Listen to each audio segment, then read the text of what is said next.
Update. My girlfriend's 23 female friend kissed me, 24 male, but she's threatening to tell girlfriend something else if I say anything. Original post. I really don't know what to do. She kissed me in the hallway at my friend's house when we were all drinking last night. My girlfriend was barely getting off from work, so she wasn't there yet.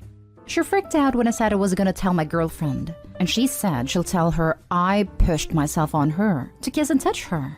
She looked completely serious, as in she will, or she'll say I tried worse on her, then said who will my girlfriend believe since it was just us in the hallway. Everyone else was downstairs. I feel so bad that I didn't tell my girlfriend anything when she got there, and still thinking about it now the next morning.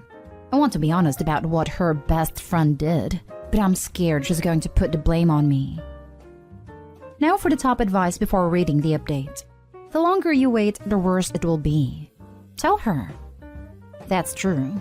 God, this freaking sucks. Be completely honest and get ahead of it. You can't control her reaction, but it's better than being held hostage by her friend and your own mind. Tell your girlfriend, then as soon as you're done, call the best friend on your phone with girlfriend present and say, I'm going to tell girlfriend you kissed me. I can't lie to her, blah blah.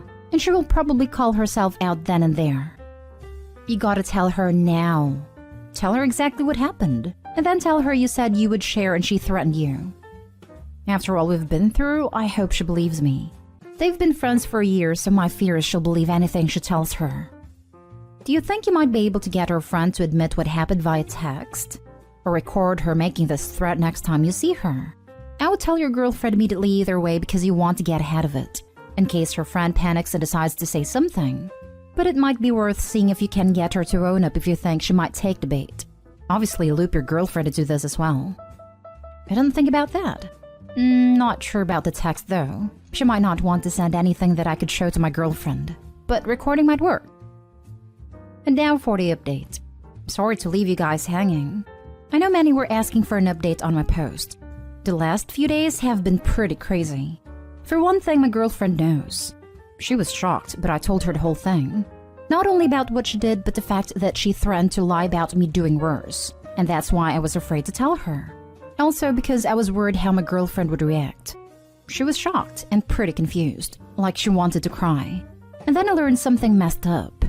This isn't the first time her best friend did this. But last time it was her ex-boyfriend from high school. Only her friend told her that it was the guy who kissed her. My girl believed her friend though, and that's why it's an ex now. She started crying. We hugged and talked some more. Then things got chaotic.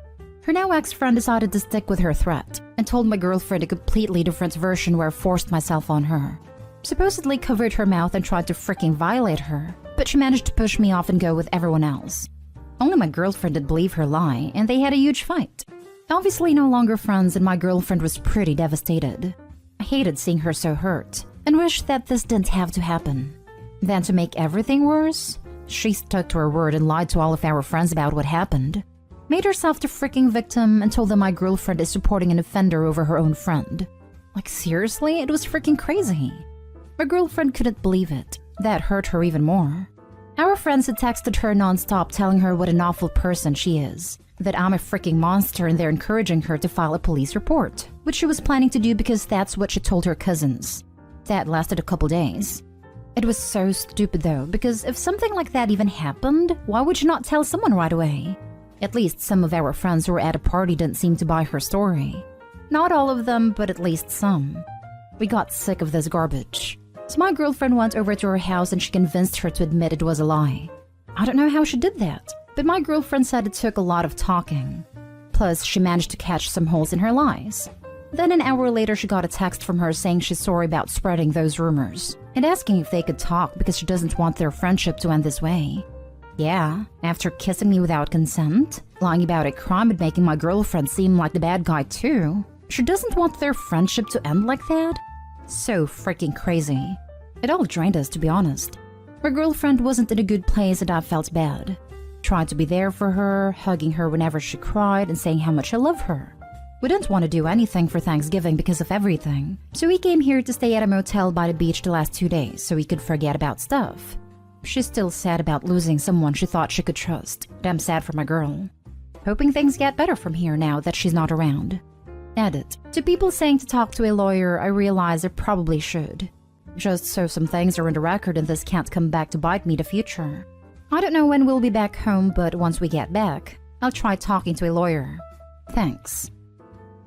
Do people already know that it was a lie? What did they say? Does the friend keep asking to be forgiven? People who believed her friend and now know the truth are still her friends? Most of them apologized to both of us and deleted some of the stuff they said to us on Instagram and Twitter. Some haven't, but I think it's because they're embarrassed. We blocked her everywhere because she wouldn't stop messaging us. If you have the financials for it, you could sue her for slander/libel. I could maybe, but this has been hard enough in my girlfriend, and I just think it's better to move on from it faster. I'd be sending some stern messages to people to take their posts down calling you an offender, or you'll see your lawyer about a libel case. Otherwise, it's up there. Your name equals offender. You can't have that out there for any future person/employer to go looking at. Then when they've done that, both of you should block these flakes from your life. They're highly dangerous to you. All of them did. It just meant there are some who haven't reached out to apologize. But the fact that they deleted all their comments suggests they know the truth now but just won't say anything to us. Keep that text message. If the friend goes nuclear, you have evidence against her. I'm so sorry you had to deal with all of this. That friend is a monster. She forced herself on you. I hope the future is bright for the two of you moving forward. We screenshot everything she sent us as proof before we blocked her. Now for the last story. My female 28 husband's male 30 older brother male 35 confessed that he's in love with me. What the hell do I do? Original post. This happened last week. I'm still shocked and have no idea what to do with this information. A little backstory. My husband and I have been friends since I was in middle school, so we've known each other and each other's families forever. We started dating after college and got married 2 years ago. Let's call my husband Greg and his older brother Michael. I've obviously known Michael just as long as I've known Greg, but in that vague peripheral way, you know, a friend's older brother. He was already well into college by the time I met and started hanging out with Greg, so until we got married I hadn't had a lot of contact with him, except for holidays when everyone was home. Michael and his wife, let's call her Stephanie, have been separated for over a year and are in the process of getting divorced. He primarily cares for their 6-year-old son. Stephanie moved out of state. Michael's a near physician and has been insanely busy since COVID started, especially since their son's daycare is still closed. Since I'm able to work remotely, I've stepped in to help out with babysitting. As a result, I've had more interaction with Michael, but still, it's not much. Just him getting home exhausted from work, saying thanks, me saying some version of no worries, happy to spend time with my nephew, and then leave. Nothing romantic.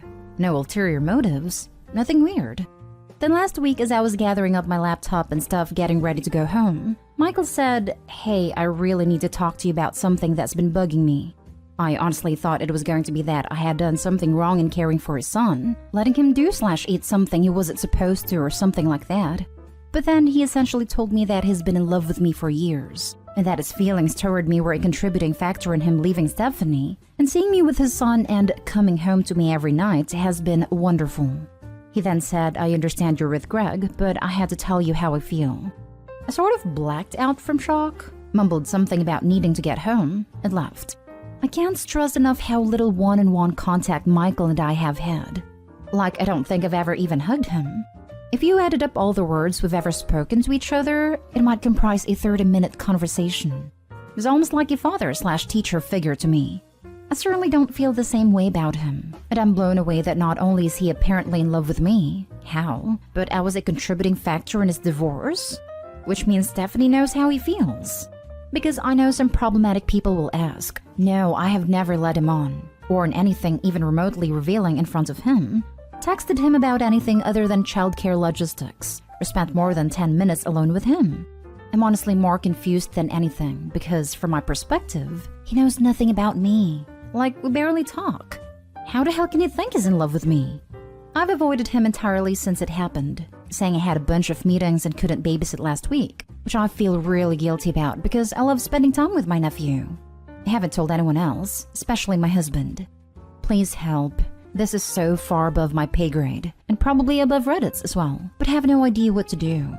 I don't want to cause a weird rift between brothers, or not be able to see my nephew anymore. Any advice is welcome. Thanks. Now for the top advice before reading the update. Tell your husband what's going on. I'd explain that's why you've been dodging his brother. Brother-in-law may think he's in love, but most likely is using what he thinks he knows about you as an ideal to hold up for his failed marriage. This, as you've pointed out, brother-in-law barely knows you.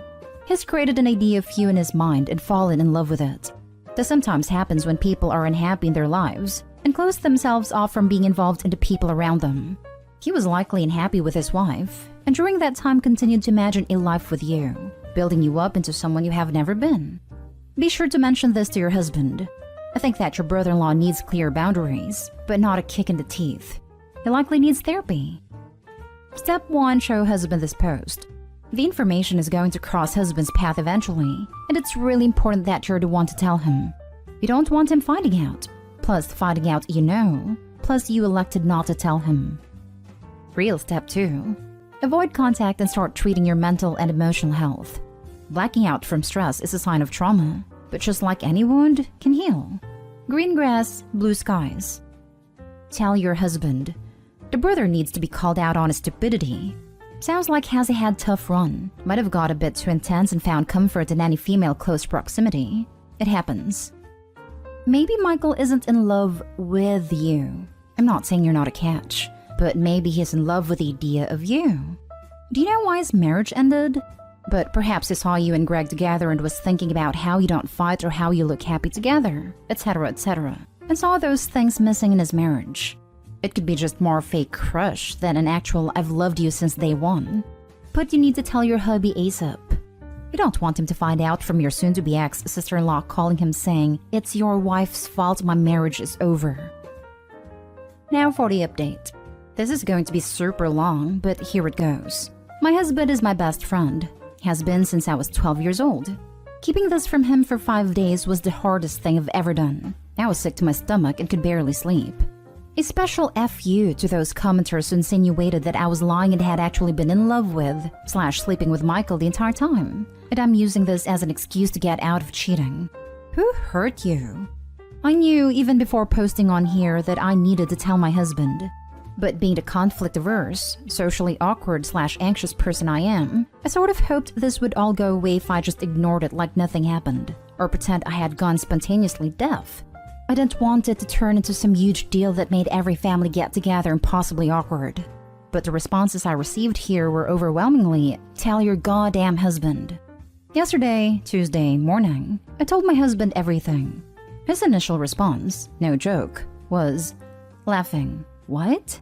Followed immediately by, "Oh my god, this is totally my fault." Incredulous, I asked him how this could possibly be his fault.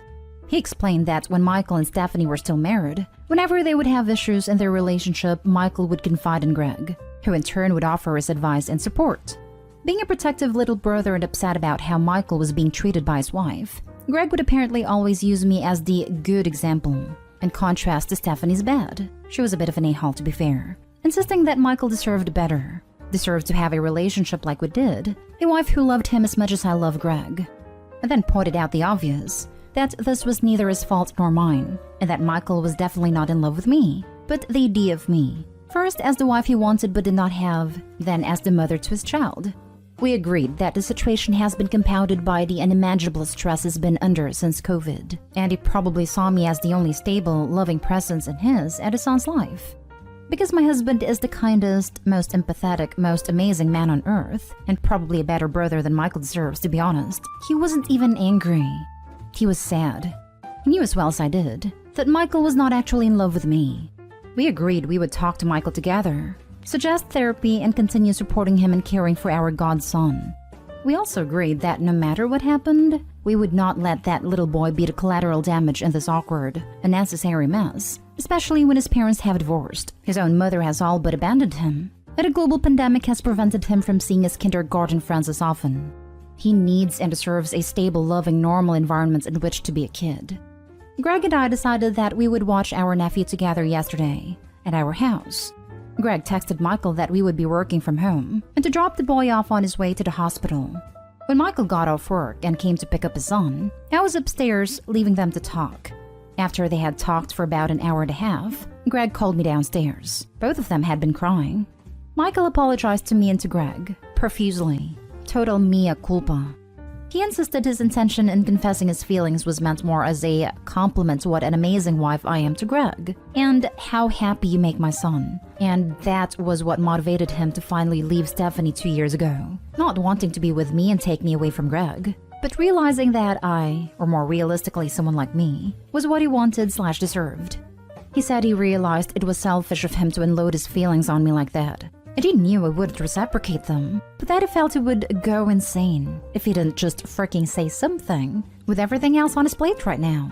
He said he had been feeling this way for a couple of years and planned to just work through it alone and take it to his grave, but that it just sort of came out like word vomit, and he never in a zillion years would have acted on it.